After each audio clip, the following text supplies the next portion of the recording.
Well, I'm a New Yorker, so I was living here for 13 years, and I was unfortunately downtown at my house when the towers were hit. So it was devastating to me as it was to everybody else. America declared war. We were going to the vigils for the victims. All my buddies actually who were at this screening, they're now looking at this interview.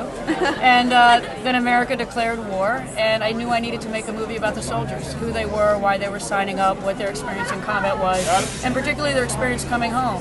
Not long after that, my baby brother signed up, so he fought in Iraq, and as a military family, we went through the deployment, and I saw that our story echoed the stories of Americans all over, and I really wanted to capture that. Absolutely. And for those who don't know, what exactly does stop loss mean? Stop loss means, and it was told to me by a soldier who was fighting, and he said it was the involuntary extension of a soldier's term of service past the contract that they've agreed to do.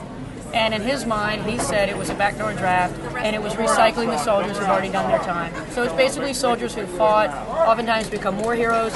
They come home, all they want to do is get back to their children, their family, they want to get on with their lives, and then they're forced back into combat. Absolutely. Now, how did you prepare for this film? What research did you do, and then what research did you make the actors do to prepare for their role?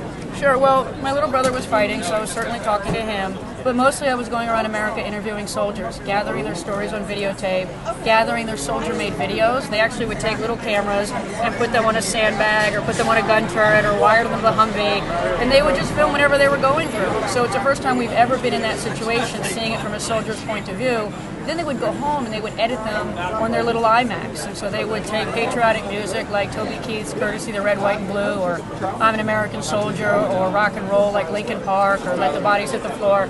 So we not only were getting their experience, but we were also getting their idea of their own story. So I was like, if we're going to tell the soldier's story, we not only have to take their footage, but we also have to take the footage as they're shaping it. So it was the real-life interviews, it was my brother's experience, my own experience, my mother's experience, and these videos. We put them together. I gave those all to the actors, and I was like, okay, we got to get this right for the soldiers. They agreed. It was a passion project for all of them. Then we did like a boot camp, which obviously real boot camp is harder, for soldiers. But we modeled it on that, and we had Sergeant Major Jim Deaver, 25 years in the Marines, who designed the entire boot camp, and we had Iraqi war vets in there with our guys, so that they were not only training with the real guys, but at night they were staying up and they were trading war stories. And war stories in a way that history hasn't yet written. So we're writing them now, and I wanted the boys to be able to take that in. And I love my actors. They are so great. They were so devoted. They gave everything. And they got to know a lot of the soldiers. A lot of the soldiers are in the movie. And it's really been an extraordinarily satisfying experience. You picked a great-looking cast as well. Well, I guess it doesn't hurt, right? Should we go one by one? Ryan Phillippe, Channing Tatum, Joe Gordon-Levitt, Rob Brown, Victor Rousseau, Alex Frost. They are the cutest, the most charismatic, and really that was a reflection of the soldiers I was interviewing. Strapping, handsome, dedicated guys who were really doing everything they could for their country, and the boys, I think, represent that. And Abby. And Abby's very handsome. No. And Abby Cornish, who I love, is really an extraordinary actress. Now, is there any particular message that you hope comes from this film?